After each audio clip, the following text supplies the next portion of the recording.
Let's get ready to rumble! Oh, yeah, KCIM Sports Rewind on the air here on KCIM. It's Sports Director Jeff Blankman, Assistant Sports Director Casey Miners, and me. Give yourself a little credit. No, I don't deserve any credit. So I take up space.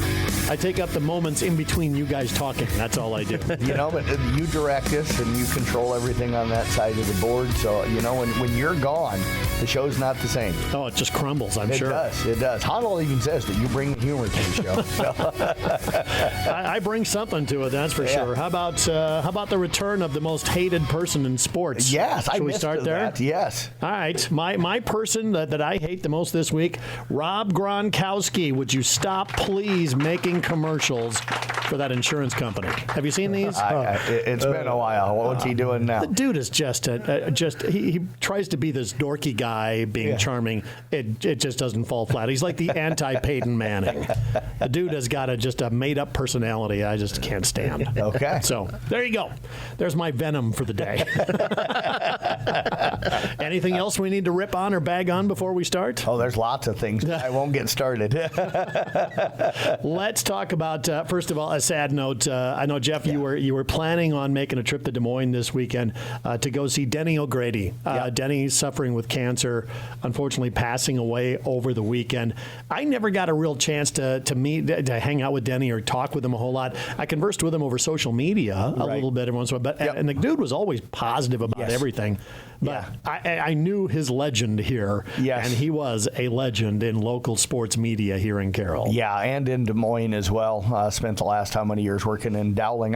He was already retired from here and had moved by the time I came in 2004. Yeah. It was very shortly after I got here that he did. It actually came in and took over that job. But, I did meet him at a couple of state tournaments. I think I've met him 3 times, over the years between state tournaments, and did a baseball game down at Dowling a few years ago, and he was doing the PA, so got a chance to catch up with him a little bit. But, one of my really good close friends is Jeff Storyhan, and Jeff worked with him for a long time, here in town. So Jeff had reached out to his niece, and we were planning on trying to go down on Sunday and get a chance to stop in and spend some time, but he passed before we were able to get down there. But, you mentioned his legend. He's been gone, close to 25 years probably, somewhere in there as far as not here in Carroll, and people still talk. You talk to like the old time coaches. Everybody's got a Denny O'Grady story. Everybody's got a Denny O'Grady story. Absolutely. And everybody smiles while they tell it. That's the best thing you can say about someone. Yeah, athletes that came through while he was here covering them still talk about the coverage he gave them and the type of guy he was. Coaches still, the favorite thing that you hear about the coaches is that it didn't matter what time of the night was, he was calling you, and he wanted the results so that he could get his work done, and everything was flawless when it came out, and he was just great at what he did. Geez, typing stories late in the night, how familiar does that sound to you guys?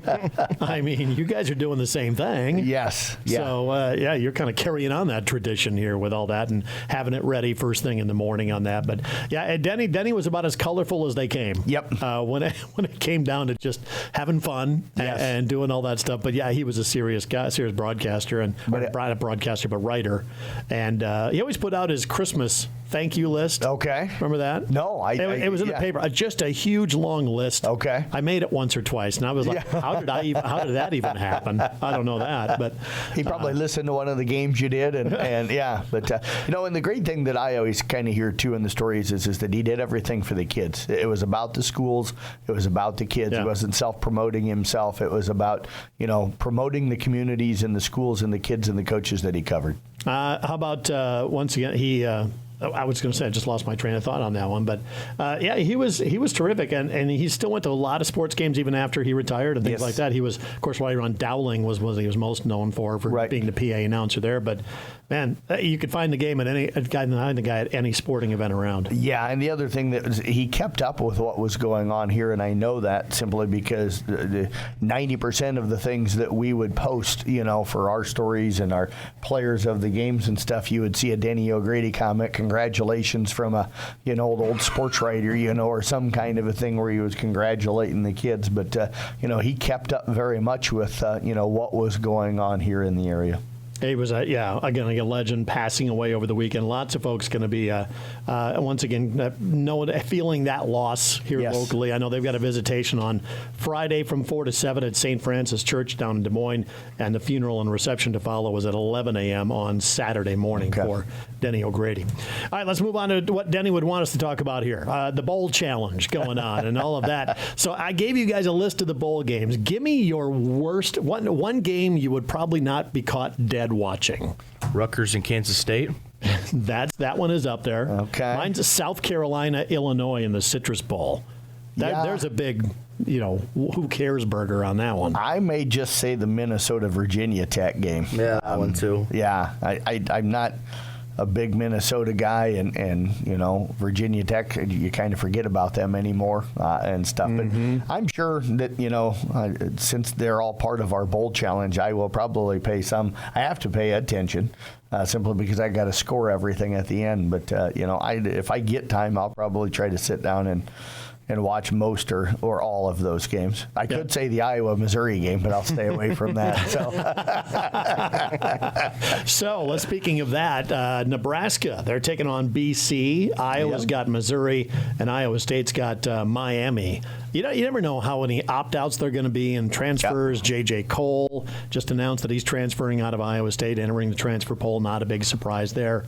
But it's almost impossible to look at these bowl games and go, that's a good matchup, and that's one that they're going to want to win when you just don't know. Right, yeah. There was an Arizona State D-back or something, or linebacker here that had 89 tackles on the year that just announced that he's going into the transfer portal, which means he's not playing in the college playoffs, which that one surprised me. That surprises me. I mean, did it say that he wasn't? Yeah, he's not playing. Okay, because I didn't know, because I know that Devin Brown, the backup quarterback for Ohio State, said that he was entering the portal, but it's going to still be with the Buckeyes through the playoffs. Yeah, but this one here said that he was not planning on playing in the playoffs. And That's I'm interesting. like, why would you play all season, make the playoffs, and then decide? Yeah, no kidding. Not to play. Yeah. Any big beefs with anybody who made the playoff? The 12 teams? No. I think there would have been a lot more beef if Alabama would have made it. Yeah, I agree. I think a lot of, unless you lived in the state of Alabama and you're not an Auburn fan, I don't think anybody really wanted Alabama in there. I'm sure some SEC people probably would have liked it because it was good news for the SEC. But what was Clemson's record this year? They were 2 losses, I think. No, they were 10-3. They were the only 3-loss team to get in, but they were also conference champion. Yep. So. Yeah, there you go. So that explains why they lost Clemson is in to Georgia, and then I can't really think of who else. Georgia, lost. South Carolina, and I can't remember who they lost. Okay. Yeah, so one of them was out of conference. Yeah. Two of them were out of conference. They're the number 12 seed. They're taking on your Texas Longhorns, man. You got to love that first round matchup. No. I say this because I know that Dabo has been in this situation before in the playoffs, needing a game to keep going on. I don't know. I would much rather. I think I like our Arizona State matchup much rather than I do the Clemson matchup. That's just me, though. Arizona State is not a team I would want to have anything to do with after watching that debacle from about the second quarter on. Now that running back that they've got, unbelievable. That kid's a tank. I will say that it did. Stenaboo, I think his name. Arizona, something like that. Arizona State running up points didn't surprise me because I felt like Iowa State's defense the last couple of weeks hasn't been the best since that Kansas game. That's just what I thought. Agreed. Yeah, I talked to some Iowa State fans, and one of them on Sunday night. I don't want to throw him under a bus, but yeah, he hadn't been impressed with the Iowa State defense most of the year, and stuff. So I felt like, not surprised that maybe they struggled. But yeah, Arizona State's on a roll. They might be playing as well as anybody. But I'm going to sound like a Big Ten guy here, which is tough for me because I've always been a Big 12 guy. But I still don't think that league is great, and that's the reason why it was easy to get on a run, because it wasn't like you were. I mean, there's good teams in there, don't get me wrong, but there's not the real high-level teams in that conference, so they didn't run into anybody that was a real powerhouse that could just shut them down. I think the worst game we're looking at in the opening round is SMU Penn State. I think Penn State walks through that one. I think Notre Dame walks through Indiana, too. That's just me, though. That one, I don't know about. I don't know. Yeah. I'm still unsure about Indiana. Yeah, I am a little bit too. Indiana's certainly going to show up with a chip on their shoulder, having just the one loss and not getting to host and feeling extremely disrespected. And plus, it's Notre Dame. The question is how good is Notre Dame? I have people that I've heard talking on podcasts that think that Notre Dame might be good enough to win a championship. And then you hear people talking about their defense against good offenses hasn't been able to slow anybody down. So what Notre Dame team's going to show up and how good really is Notre Dame? Because, that schedule was extremely weak, this season. So I'll give you a bigger question mark. Ohio State, Tennessee, that to me is probably the biggest game of the opening round. A lot of folks are, saying Tennessee's a real dark horse to win too. Yeah, and then I hear things that Tennessee's schedule kind of matched Indiana for being, extremely weak this year and stuff, and they didn't really play anybody. And how good are they? I should say. And then you look at Ohio State, and it's like, what Ohio State team shows up? Is it the Ohio State team that can play with Oregon and probably be good enough to win that game? Is it the team that showed up and beat Penn State on the road, or is it the team that Nebraska nearly beat, at home? Is it the team that got walloped by a below-average Michigan team? So what Ohio State team shows up, and what's going on with Ryan Day? There's such a push to get rid of him right now. How much pressure's on him and them guys to actually have some success and maybe win this whole thing to keep his job? If they lose the first round, I think he's fired. done. I was going to say, what happens if they lose that opening round game? They lose that opening round game at home, and he's fired. Yeah, I think he's done if they lose that one. You go from a guy that, we're going to win the national championship to, you're done, you're out of here. $20 to $30 million roster and you don't win it.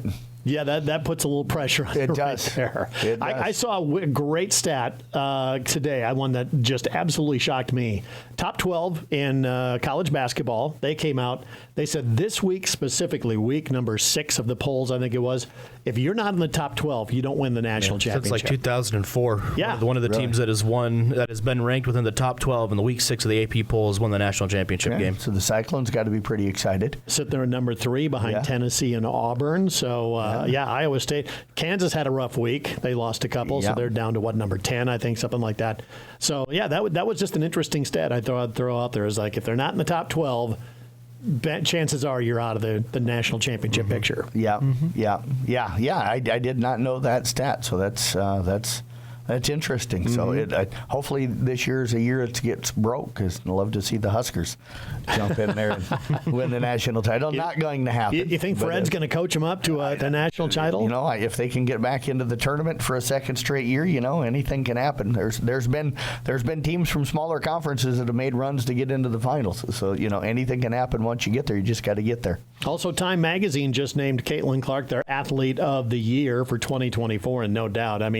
This woman's changed athletics, really. She accounted for almost 25% of all ticket sales in the WNBA when the Fever showed up. She may end up being the athlete of the decade, even 10 years from now, with what she's going to continue to do. Yeah. Isn't that crazy? Of all the world athletes, you got Messi, you got all the Ronaldos in the soccer world, and Pat Mahomes in NFL football. It's Caitlin Clark from West Des Moines that wins the Athlete of the Year award there. Yeah, congratulations, well-desermed honor. So. And I just want to throw this one out, because we're talking kind of college stuff here, too. I know they ended up falling the other night, but, Kim McCaffrey Davis up there on the UNI volleyball coaching staff, they took number 1 seeded Louisville as an 8 seed. They took them to 5 sets the other night and ended up losing the 5th set. It was like 25-23.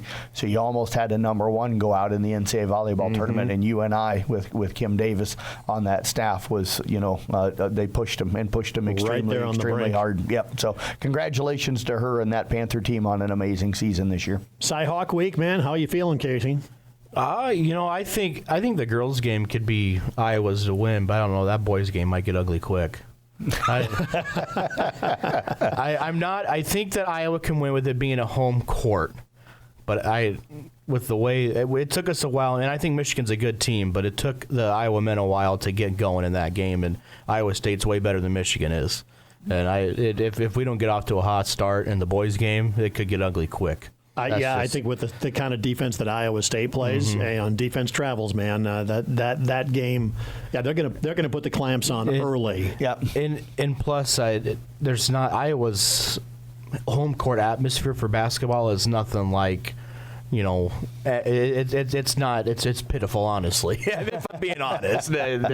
It's not good. They're not good at getting fans to go and stuff like that. So that's kind of what worries me too with a big game like that people aren't going to show up, and Iowa State's It'll be full. It'll be Iowa State. That's what I'm saying. There. Iowa State will take over, and it'll pretty much be an away game for the Hawkeyes. Is it the hatred for Fran by what most Hawkeye fans that I talk to, they hate him? I don't know. Is that the reason why they don't go? Because they used to be able to sell that place out. I think it's because the national, they haven't gotten as much success as the women have. Because the women used to have sold tickets, right? But the last couple of years, obviously, it's been crazy. Selling out almost every game you go to. But I don't know. I don't know if it's the hatred that people have for Fran or what it is. But the during week games for the men at Carver Hawkeye Arena just can't seem to get people to go. Because you are the only Iowa fan I know, and I'm not kidding you with this. You are the only Iowa fan I know that doesn't hate Fran McCaffrey. I sit, like I told you, I sit here and look at it. I'm like, it could be worse. Yeah, I'm trying to tell him that. Fran's taking this program to places that it hasn't been in a while, and it's not going to get back to what it was under Dr. Tom Davis. It's not quit living in the past. It's not going to get that way. But he's got a ceiling. Yeah, of where he's going. He's quit living in the 80s and 90s. He's been over 500 for at least 12 straight years. He's been there. He's got a high floor but a low ceiling. Yeah, on those, and just the brand of basketball that they play. Like you watch Iowa State play, they got a brand. I mean, it's intense defense. Yep. They'll shoot the threes and things like that on you a little bit, but that defense is what they're known for.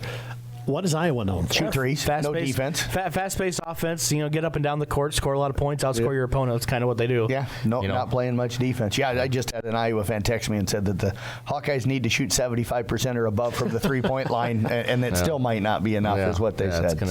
All right, before we get on to high school sports, trivia question of this week, we're going to go to the NFL. Chiefs and Bills, they've clinched their playoff spots. The Chiefs, that's 10 years in a row. Bills are 6.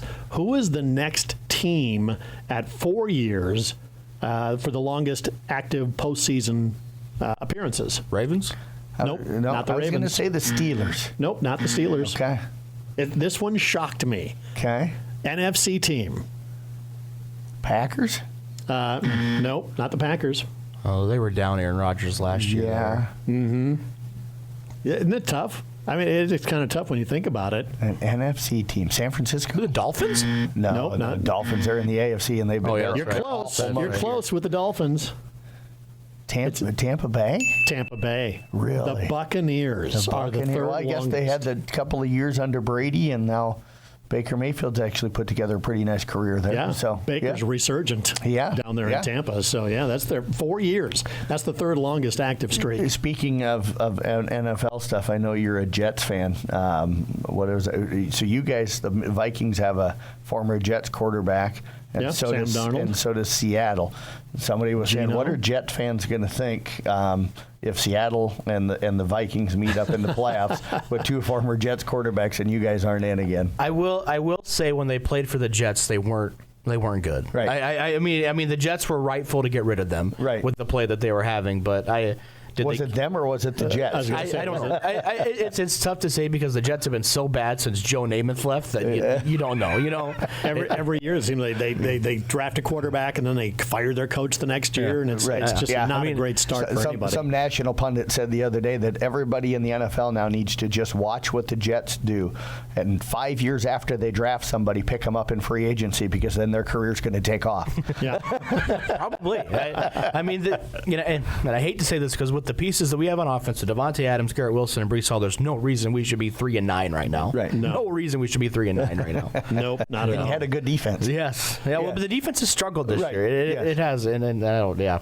No reason we should be 3-9 right now. All right, we're going to take a break. We're going to come back, talk some high school sports here on KCIM Sports Rewind. As the athletes at your house prepare for hard work and fun of the season, remember that St. Anthony Rehab Services provides physical therapy for any sports injury that may sideline your member of the team. Sports injuries can plague kids of all ages and keep them from playing the sport they love. Athletes will be under the direct supervision of a certified and licensed healthcare professional in the newly renovated sports performance facility. If an injury is keeping your athlete out of the game, call St. Anthony Rehabilitation Services at 794-5000 for sports injury and treatment rehab. KCIM Sports Rewind, brought to you by St. Anthony Rehabilitation Services. Check them out once again if you're on the mend or want better sports performance. Those are the guys to talk to. Steve and the crew at St. Anthony Sports Performance. Let's talk high school basketball. Carroll Kemper matchups last week. We didn't get a chance to. It was on Tuesday night, I believe, right? Yeah. Tuesday night, So, last Tuesday. Yeah. Split between the Carroll girls. They win that one, but the Kemper boys, boy, that was a dominant performance. That's a statement right there. Yeah, they made two statements to start the year. They came out and took control of that game against Carroll High right away. It was 33 in the first quarter. 33 in the first quarter. Yeah, and they are just so on both ends of the floor. Some people are going to just focus in on what they're scoring, but they're just as dominant on the defensive end of the floor. And they'll get Ryan Clare this week. Hasn't played yet for them, and that's just going to give them some size and athleticism and strength down in the post, and another guy that can shoot the ball. And yeah, they are absolutely for real this year. You saw them against Denison Schleswig. What was it, 61-12 or 15 or 13 or something at halftime? It was 52-12 at halftime. 52-12 at half. But Denison. But still, you go on the road and beat another team in your conference, and you're up 52-12 at halftime. Yeah, that's especially at the 3A. And they did it without shooting the three. They did it without shooting the three. They did it with pressure defense or in transition. It was Kemper can.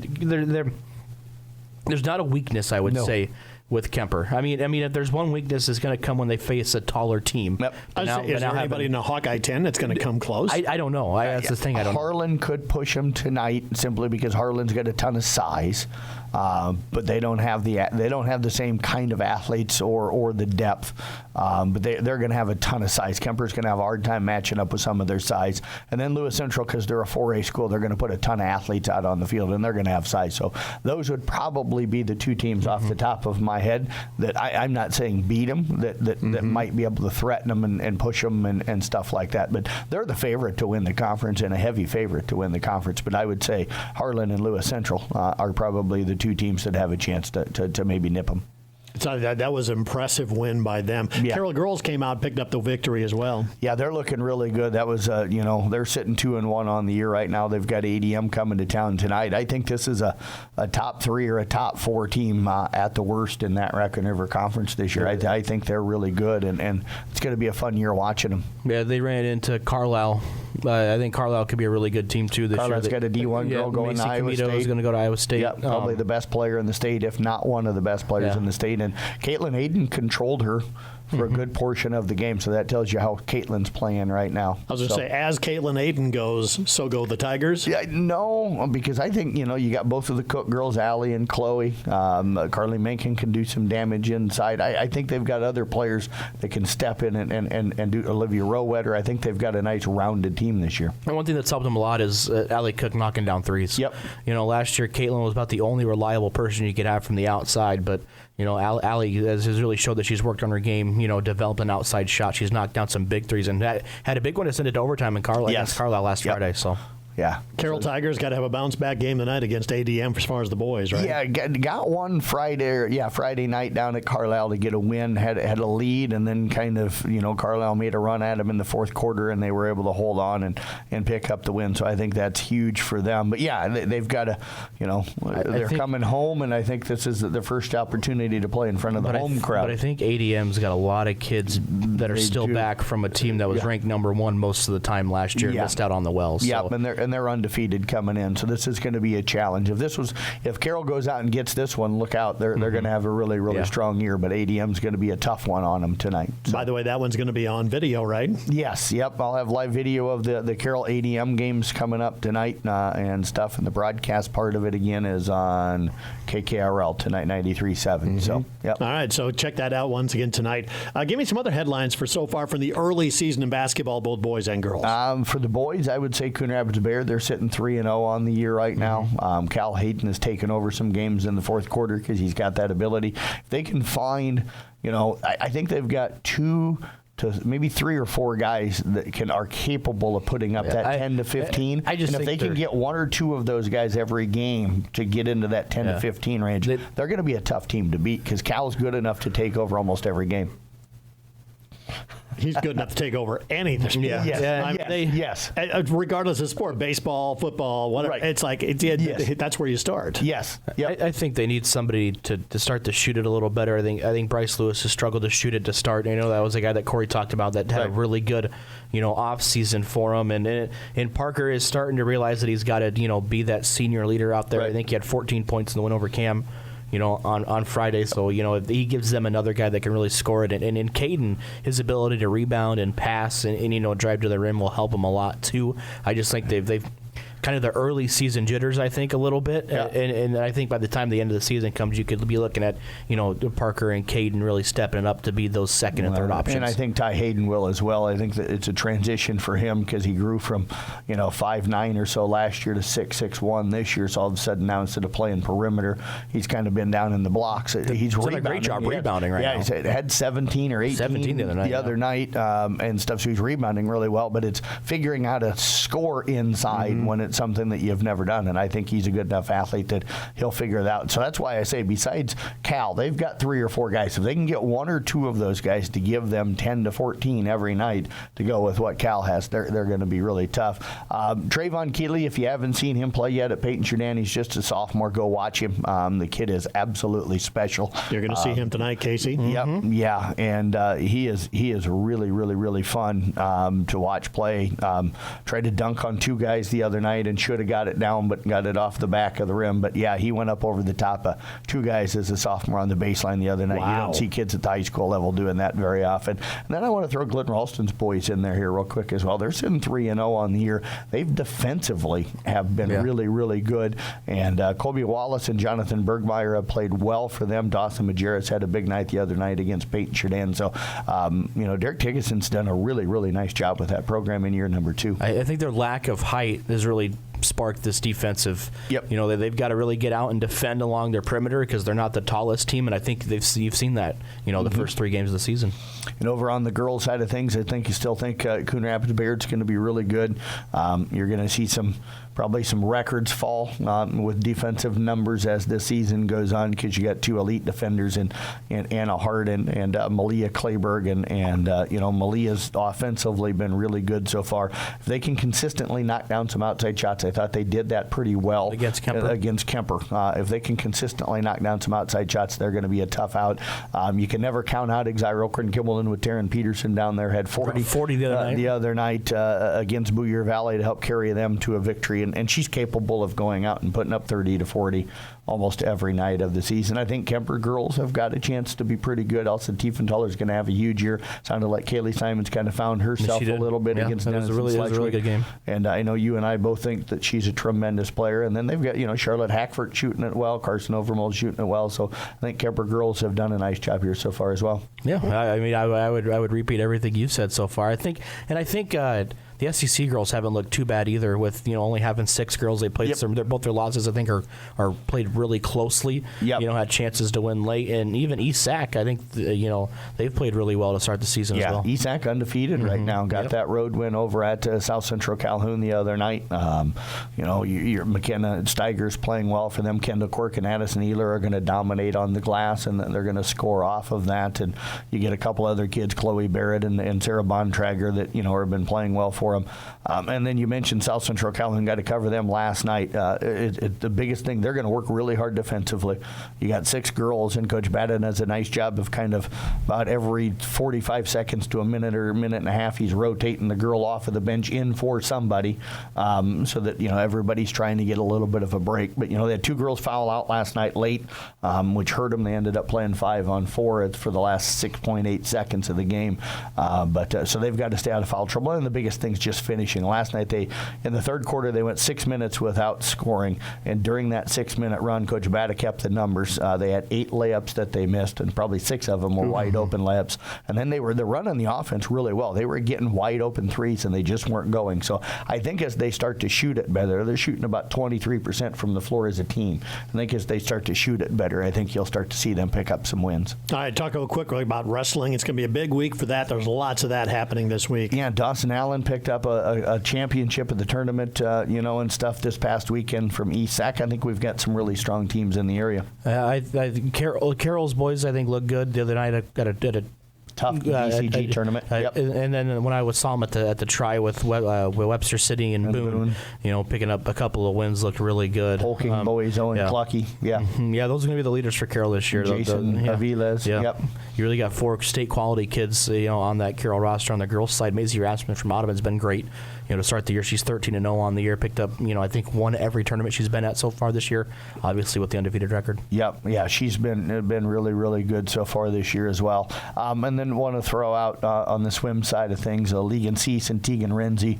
That boys team's going to be really good, and those two they broke some records on Saturday and stuff over at Boone, and they're going to continue to break records as the season goes on. I know that Coach Deb's really high on this boys team. They're low on numbers, only got like 8 boys, but they're really good. Yeah, 8 really good boys. So that's really nice for her. So. And did Carol Kemper bowling? That happened last week as well? Yeah. Carol bowling's been off to a good start. I was going to say, who won the initial? Carol did. Carol's beat them every time they've played so far, just because of the proximity, and there's not a lot of bowling teams in the area. Carol and Kemper are going to get very familiar with each other. Bowl each other almost every time. They bowl each other almost every time, and I think one thing both teams have gotten better every time they've been out, especially on the Kemper side. I know talking with Coach Theobald, that he's really impressed with how much they've grown. Each match they've gotten better in scoring wise, so that's a good thing to see.